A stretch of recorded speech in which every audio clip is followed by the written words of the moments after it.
ॐ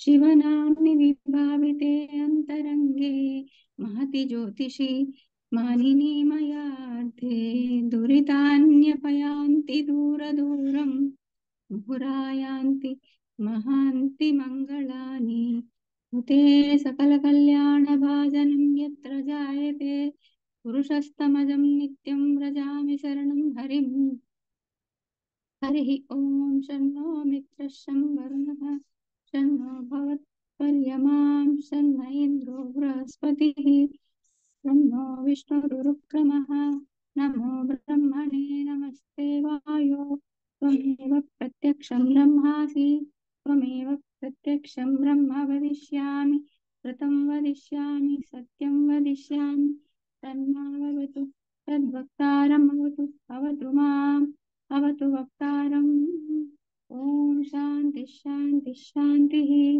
सहना भवतु सहनौ भुनक्तु सह वीर्यं करवावहै तेजस्विनावधीतमस्तु मा विद्विषावहै ॐ शान्ति शान्ति शान्तिः यश्छन्दसां वृषभो विश्वरूपः छन्दोऽभ्योऽद्यमृता सम्बभूव समेन्द्रो मेधया शृणोतु अमृतस्य देवदारणो भूयासं शरीरं मे विचर्षणं जिह्वा मे मधुमत्तमां कर्णाभ्यां भूरि विश्रुवं ब्रह्मणः कोशोऽसि मेधया पिहितः श्रुतं मे गोपाय ॐ शान्ति शान्ति शान्तिः अहं वृक्षस्य रेरिव कीर्तिचरुष्टं गिरेरिव ऊर्ध्वपवित्रो वाजिनीव संवृतमस्मि द्रविणगुं सुवर्चसं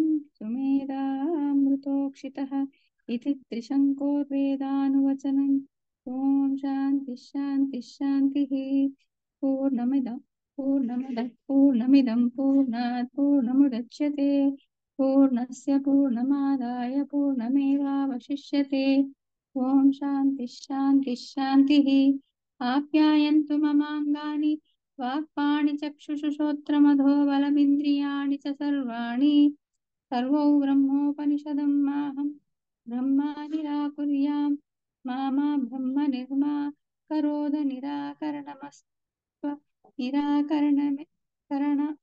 अस्तु तदात्मनि निरतेय उपनिषत्सु धर्मास्ते मयि सन्तु ते मयि सन्तु ॐ शान्ति शान्ति शान्तिः वाङ्मे मनसि प्रतिष्ठिता मनो मे वाचि प्रतिष्ठितं आविरावीर्य मायेधिः वेदस्य वाणीस्तः श्रुतं मे मा प्रहोसीः अनेनाधीतेनाहोरात्रान् सन्ददामि श्रुतं वदिष्यामि सत्यं वदिष्यामि तन्मावतु तद्वक्तारमवतु अवतु माम् अवतु वक्तारम् ॐ शान्ति शान्ति शान्तिः ॐ भद्रन्नो अभिवातय मनः ॐ शान्ति शान्ति शान्तिः ॐ भद्रं कर्णेभिः शृणुयाम देवाः भद्रं पश्येमाक्षभिर्यजत्राः स्थिरैरङ्गैः सुष्ठुवागन्तं तनूभिः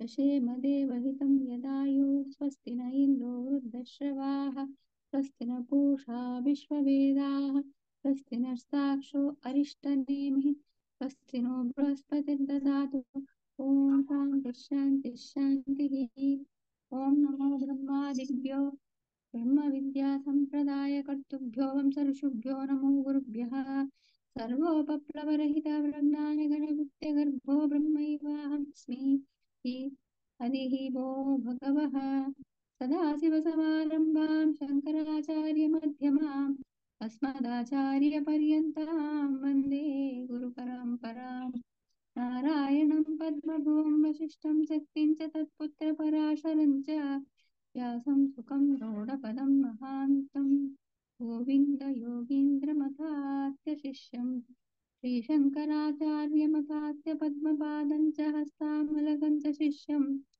तं चोटकं वार्तिककारमन्यामस्तद्गुरुं सन्ततमानतोऽस्मि स्मृतिस्मृतिपुराणानाम् आलयं करुणालयम् नमामि भगवत्पाद शङ्करं लोकशङ्करं जडविद्याविलासेन भूतभौतिकसृष्टयः तं नौमि परमात्मानं सच्चिदानन्दविग्रहं शङ्करं शङ्कराचार्यं केशवं बादरायणं सूत्रभाष्यकृतौ वन्दे भगवन्तौ पुनः पुनः।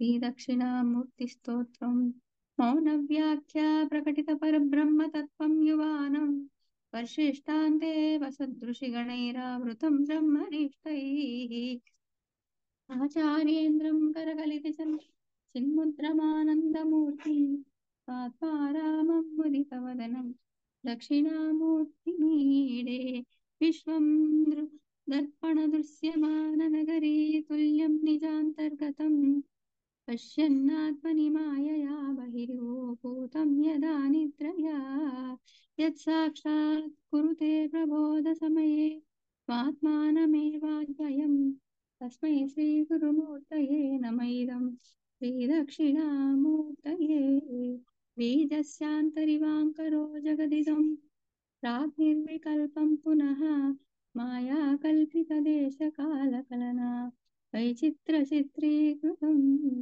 मायावीव विजृम्भयत्यपि महायोगीव यस्वेच्छया तस्मै श्रीगुरुमूर्तये नमः इदं श्रीदक्षिणामूर्तये यस्यैव स्फुरणं सदात्मकमसत्कल्पार्धकं भासते साक्षात् तत्त्वमसीति वेदवचसा यो बोधयत्याश्रितान् साक्षात्करणात् भवेन्न पुनरावृत्ति भवाम्भोनिधौ तस्मै श्रीगुरुमूर्तये नमः इदं श्रीदक्षिणामूर्तये नानाचिद्रघटोदरस्थितमहादीपप्रभाभास्वरं ज्ञानं यस्य तु चक्षुरादिकर्णद्वारा बहिर्स्पन्दते जानामीति तमेव भान्तमनुभात्येतत्समस्तं जगत् तस्मै श्रीगुरुमूर्तये नमः इदं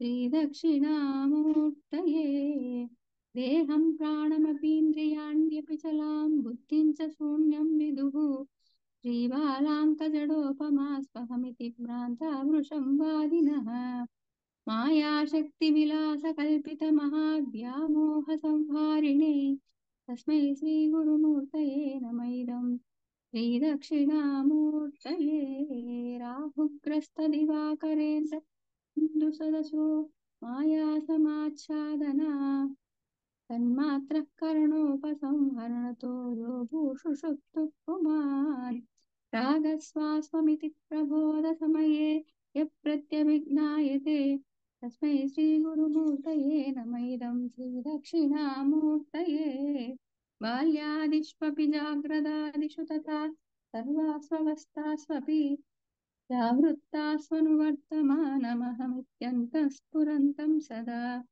स्वात्मानं प्रकटीकरोति भजतां यो भद्रया मुद्रया तस्मै श्रीगुरुमूर्तये नमः इदं श्रीदक्षिणामूर्तये विश्वं पश्यति कार्यकारणतया स्वस्वामि सम्बन्धतः शिष्याचार्यतया तदैव पितृपुत्राध्यात्मना भेदतः स्वप्ने जागृति वा एष पुरुषो माया परिभ्रामितः तस्मै श्रीगुरुमूर्तये नमः इदं श्रीदक्षिणामूर्तये दूरं मांस्यनिलो नलोम्बरमहन्नाथो हिमांशुः पुमान् नित्याभाति चराचरात्मकमिदं यस्यैव मूर्त्यष्टकम् नान्यत् किञ्चन विद्यते विमृशतां यस्मात् परस्माद् विभो तस्मै श्रीगुरुमूर्तये नमः इदं श्रीदक्षिणामूर्तये सर्वात्मात्ममिति स्फुटीकृतमिदं यस्मादमुष्मिंस्तवे तेनास्य श्रवणात् तदर्थमननात् ध्यानाच्च सङ्कीर्तनात् सर्वात्मा त्वमहाविभूतिसहितं स्यादेश्वरत्वं स्वतः सिद्धे तत्पुनरष्टदा परिणितं चैश्वर्यमव्याहतम् वटविटपि समीपे भुवि भागे निशम्यं सकलमुनिजनानां ज्ञानदाता సంసారగురుమీశం దక్షిణామూర్తిదైవం జనన మరణ దుఃఖచ్ఛేదదక్షం నమామి. చిత్రం వటతరోర్మూలే వృద్ధా శిష్యా గురోర్యువా గురోస్తు మౌనం వ్యాఖ్యానం శిష్యాస్తు చిన్న సంశయాః. అంగుష్టతర్జనీ యోగముద్రా వ్యాజేన దేహినాం श्रुत्यर्थं ब्रह्मजीवैक्यं दर्शयन्नोऽवताच्छिवः. समं सर्वेषु भूतेषु तिष्ठन्तं परमेश्वरं मन्नाथः परमात्मानं प्रणतोऽस्मि सदाशिवम्. प्रणतोऽस्मि सदाशिवम्. जय श्रीकृष्ण. ప్రణతోస్మి సదాశివం.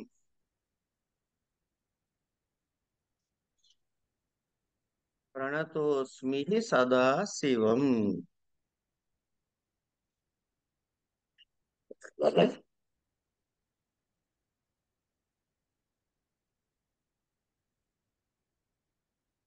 ఉమ్. 45 అనుకుంటా ప్రారంభం చేసుకోవాలి వాడు. అవునండి. స్వే స్వే కర్మణ్యభిరతః సంసిద్ధం లభతే నరః స్వకర్మనిరతః సిద్ధిం యథా విందతి తచ్ఛృణు. కృష్ణుడే మాట్లాడుతున్నాడు ఇంకా. స్వే స్వే యథోక్త లక్షణ భేదే కర్మణి అభిరతః తత్పరః సంసిద్ధః స్వకర్మానుష్ఠానాత్ అశుద్ధిక్షయే సతి కాయేంద్రియాణం జ్ఞాననిష్ఠా లక్షణం లభతే ప్రాప్నోతి నరః అధికృతః పురుషః. కిం స్వకర్మానుష్ఠానతః ఏవ సాక్షాత్ సంసిద్ధిః. కిం స్వకర్మానుష్ఠానతః ఏవ సాక్షాత్ సంసిద్ధిః న కథం తర్హి స్వకర్మనిరతః సిద్ధిం యథా ఏన ప్రకారేణ విందతి తత్ శృణు.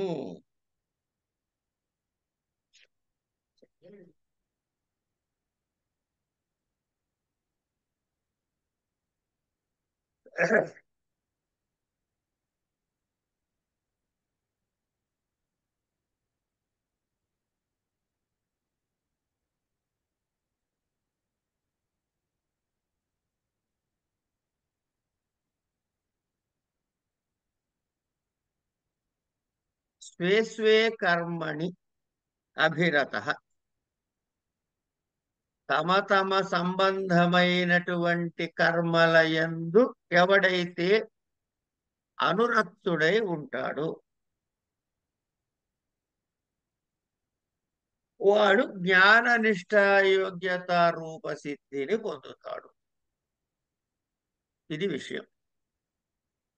ఈ జాతి విహితాలు సమ్యక్గా సవ్యముగా లెక్క ప్రకారంగా అనుష్ఠితములైనటువంటి కర్మలు ఏవిస్తాయి? ఇవి స్వర్గ ఫలాన్ని ఇస్తాయి. అంటే స్వభావము వలన వర్ణ ఆశ్రమములు,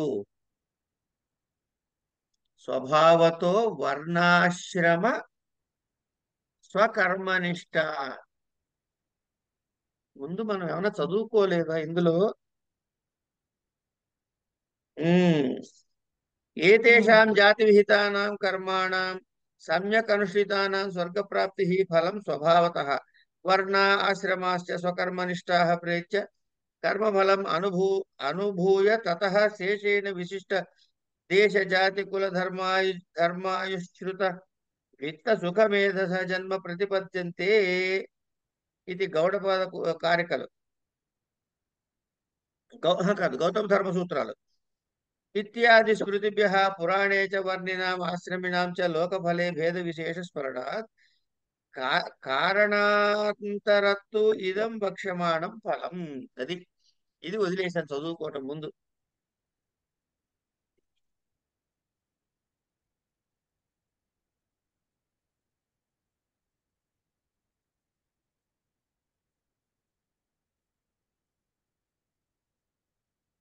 సవ్యముగా అనుష్ఠించబడినటువంటి కర్మ ఫలాలు ఏవైతే ఉన్నాయో దానికి స్వర్గ ప్రాప్తి కలుగుతుంది.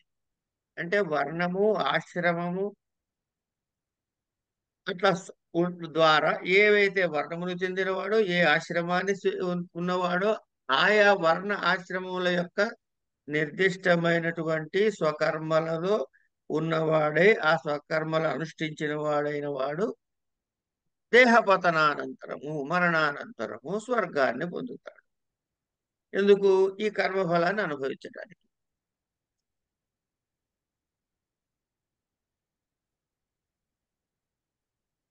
ఇలా ఇట్లా ఇవన్నీ స్మృతులు చెబుతున్నాయి కాబట్టి ఈ వర్ణాశ్రములు కలవారికి వాళ్ళు ఎక్కడెక్కడ ఉంటున్నారు, ఏ స్వర్గంలో ఉన్నారు, ఎట్లాంటి అనుభవిస్తున్నారు అంటే దేశ విశేషం చేత, జాతి విశేషం చేత, కుల విశేషం చేత, ఈ ధర్మాల యొక్క విభేదాల చేత ఎంతెంత సంపాదించారో వాటి చేత రకరకాలైన ఆనందాల్ని స్వర్గాల్ని అనుభవిస్తున్నారు అన్నట్టుగా చెప్తున్నారు. రకరకాల అనుభవాలు అంటే అది కనుక బై డిఫాల్ట్ కాదు కదా గురుగారు, ఏదండి అది బై డిఫాల్ట్ అనుభవించేస్తారు అని క్లియర్ గా చెప్తున్నట్టు అనిపిస్తోంది ఈ శ్లోకంలో. అదే ఇంకా చెబుతున్నాడని వస్తున్నాం, అక్కడికే వస్తున్నాం. అంతేనా? ఓకే. ఉమ్. ఇట్లా విశేషాలున్నాయి, లోక భేదాలు ఉండొచ్చు, ఫల భేదాలు ఉండొచ్చు. వీటన్నిటి వల్ల ఉన్నాయి అని చెప్పటం వల్ల కర్మలకి స్వర్గ ఫలం వస్తుందని చెబుతున్నాడు. మరి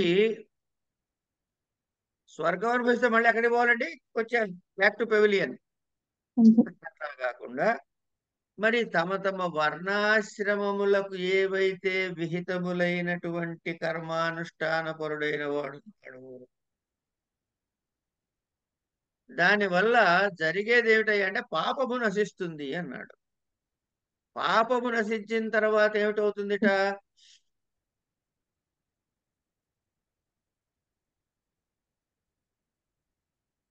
ఈ శరీరానికి అంటే ఇంద్రియాదులకు జ్ఞాన నిష్టయందు యోగ్యత కలుగుతుంది.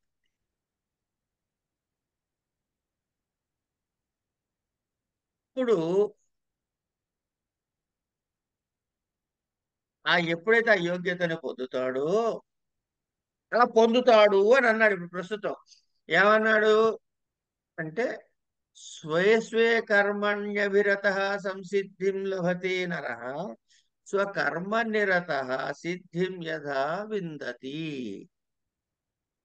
ఆ సిద్ధిని ఎలా పొందుతాడు అని చెబుతున్నా వినవయ్యా అన్నాడు. అంటే జ్ఞాన నిష్ట యోగ్యత రూపమైనటువంటి సిద్ధిని పొందుతాడు అన్నాడు. జ్ఞాన నిష్ట యోగ్యతను ఎట్లా పొందుతాడా? వీడు స్వర్గానికి పోతున్నాడు అంటావు కదా. అంటే స్వర్గ నిరతుడై అదే స్వకర్మ నిరతుడైన వాడు సిద్ధిని పొందుతాడు. అంటే స్వకర్మానుష్ఠానం చేసినంత మాత్రం చేతనే వాడి సిద్ధిని పొందేస్తాడా అంటే అలాంటి డౌట్లు ఏం పెట్టుకోకు నువ్వు. స్వకర్మ నిరతుడైన వాడు ఎలా సిద్ధిని పొందుతాడో చెబుతా విని నీకు అంటున్నాడు. అంటే ఏం చేశాడు ఇక్కడ?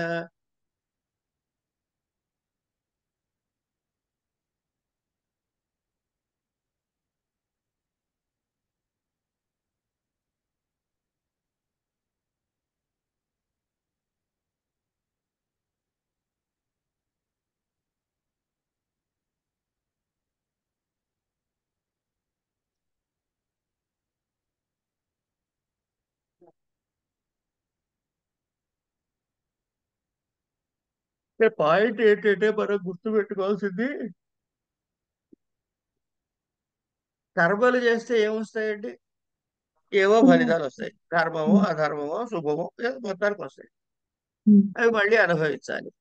అంటే ఇప్పుడు ఈ కర్మలు మనిషికి బంధహేతువులా కాదా అంటే బంధహేతువులేనండి, చక్కగా బంధహేతువులేనండి అన్నాడు. ఇట్లాంటి బంధహేతువులైనవి మళ్ళీ నువ్వు దాన్ని ఏం తీసుకుపోయి చెప్తున్నావు? మోక్షహేతుకు ఉపాయాలని చెబుతున్నావు. అది ఎట్లా కుదురుతుంది? బంధహేతువులైనటువంటి కర్మలు మోక్షహేతువులు ఎట్లా అవుతాయి అని అడుగుతావేమో. కర్మలు బంధహేతువులే, డౌటే లేదు అందులో. కానీ ఉపాయం చేత మోక్షహేతువులుగా మార్చుకోవచ్చు. అట్లా ఆ స్వకర్మ నిరతుడైన వాడికి ఆ సిద్ధిని ఎలా పొందుతాడో చెబుతున్నా విను.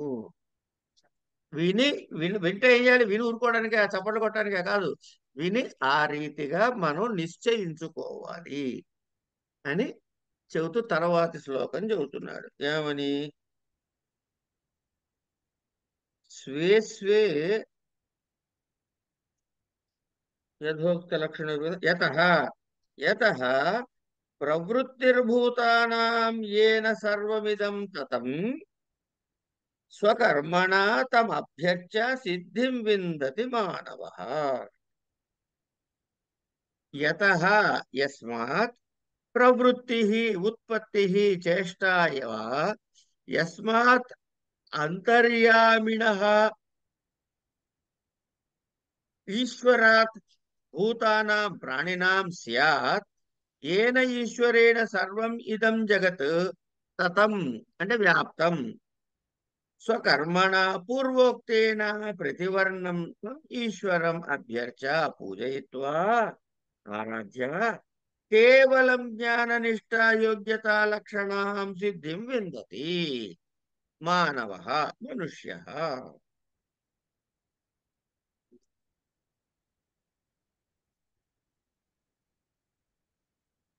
యతః అంతర్యామి అయిన ఈ ఈశ్వరుడి వలన.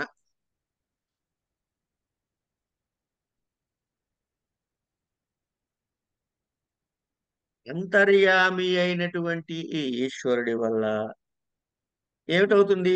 ప్రాణుల ఉత్పత్తి, చేష్ట ఇవన్నీ సంభవిస్తున్నాయిగా. ఎవడైతే ఈ నిఖిల జగత్తంత వ్యాప్తమై ఉన్నదో, ఎవడి చేత ఈ నిఖిల కనపడే చరాచర జగత్ సృష్టి అంతా వ్యాప్తమై ఉన్నదో, ఇదిగో ఆ ఈశ్వరుణ్ణి తన వర్ణాశ్రమ విహితమైన కర్మలను ఆచరించి, ఆ కర్మలచే పూజించి ఎవడైతే మనుషుడున్నాడో వాడు ఏం పొందుతాడంటే జ్ఞాననిష్ట యోగ్యత రూపమైన ఫలాన్ని పొందుతాడు. అదేంటండి అంటే,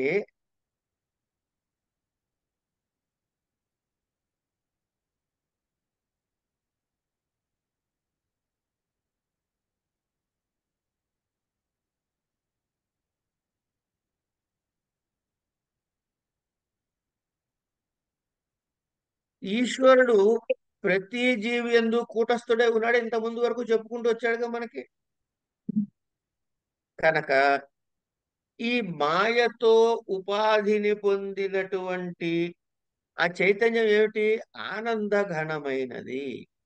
సర్వజ్ఞుడు ఆ చైతన్యము అంటే సర్వాంతర్యామి, సర్వశక్తులు కలవాడు. అలాంటి ఆ ఈశ్వరుడి వలన మనకేం కలుగుతుంది అంటే,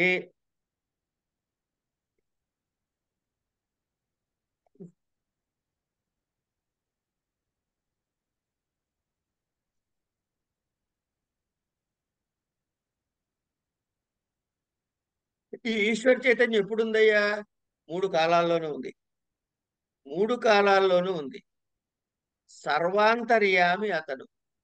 అలాంటి ఆ పరమాత్మని, ఏమండి, అలాంటి ఆ పరమాత్మని మనం ఇక్కడ మాట్లాడుతున్నాం. ఆయన ఎవరు? కేవలం మాయా కల్పితమే కాదు, నిర్గుణుడు కూడా,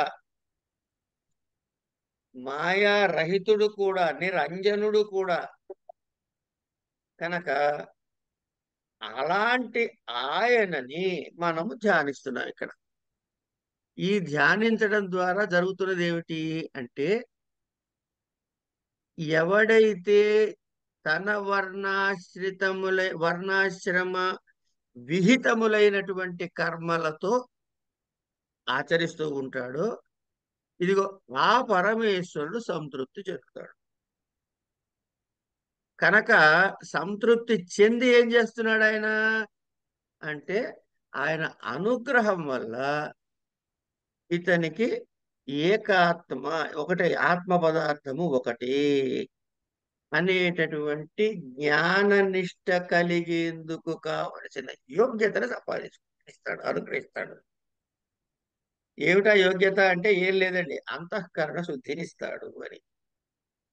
అంటే వర్ణాశ్రమ విహితమైన కర్మలు చేయటం ద్వారా వీడికి ఆ జ్ఞాననిష్ట యోగ్యత సిద్ధిస్తుంది అని అంటే ఇంతవరకు చెప్పిన గ్రంథం అంతా అబద్ధమైపోట్ల. అవును. అట్లా కాకుండా అది ఎట్లా ఏమంటున్నాడు ఆయన అంటే, కొన్ని చూడండి,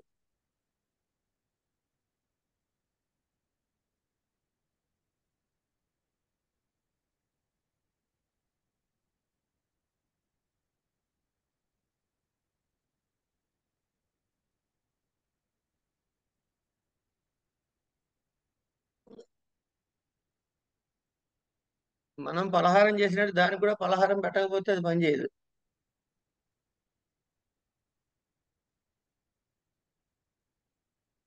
ఆయన ఏం చెప్తున్నాడు, నువ్వు విహితమైన కర్మలు చేసి నాకు కావాలి నాకు కావాలి అనుకోండి, okay you are entitled for all the benefits అంటాడు. స్వర్గానికో నరకానికో పంపిస్తాడు. ఇవన్నీ నాకు వద్దన్నాడు అనుకోండి, వీడు చేయాలి, కర్మ చేస్తున్నాడు. ఇప్పుడు ఏమవుతుంది, ఆయన అనుగ్రహం వల్ల నువ్వు ఫలాన్ని ఆశించలేదుగా, ఎక్కడా కాంట్రడిక్షన్ ఉండదండి. ఫలాన్ని ఆశించలేదు కాబట్టి ఏం చేస్తాడు అంటే నీకు అంతఃకరణ శుద్ధిని ప్రసాదిస్తాడు. ఈ అంతఃకరణ శుద్ధి ఎందుకు అంతఃకరణ శుద్ధి ద్వారా జరిగేది ఏమిటయ్యా అంటే జ్ఞాన నిష్ఠకి వెళ్తాడుగా. అంటే జ్ఞాన నిష్ఠకి వెళ్ళడానికి అంతఃకరణ శుద్ధి ప్రధానమైందిగా. ఇంకా అంతఃకరణ శుద్ధిని ఏమని చెబుతున్నాడు, ఐకాత్మ్య జ్ఞాన నిష్ఠ యోగ్యత అంతే. అంచేత నిష్కామ కర్మే మళ్ళీ చెప్పాడు, కొత్తగా ఏమీ చెప్పట్లేదండి. చెప్పినవే మళ్ళీ చెప్పాడుగా, కన్సాలిడేట్ చేస్తానని అది చేస్తున్నాడు.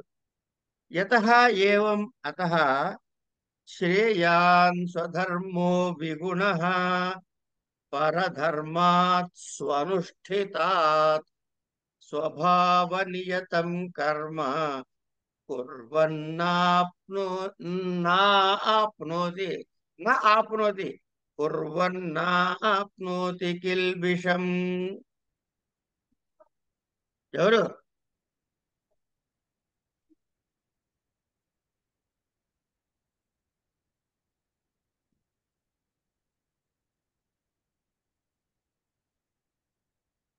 శ్రేయాన్ ప్రశస్యతరః స్వః ధర్మః విగుణః అపి స్వః ధర్మః విగుణః అపి इति अपि शब्दः द्रष्टव्यः. परधर्मात् स्वनुष्ठितात् स्वभावनियतं स्वभावेन नियतं यत् उक्तं स्वभावजम् इति तदेव उक्तं स्वभावनियतम् इति. यथा विषजातस्येव कृमेः विषं न दोषकरं तथा స్వభావనియతం కర్మ కుర్వన్న ఆప్నోతి కిల్బిషం పాపం.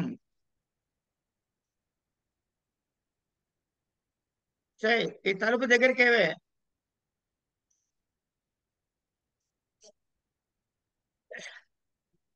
అంటే ఎవరైతే స్వకీయమైన కర్మల చేత ఈశ్వరారాధనని చేసి జ్ఞాననిష్ట యోగ్యతని పొందటం ద్వారా పొందటము ద్వారా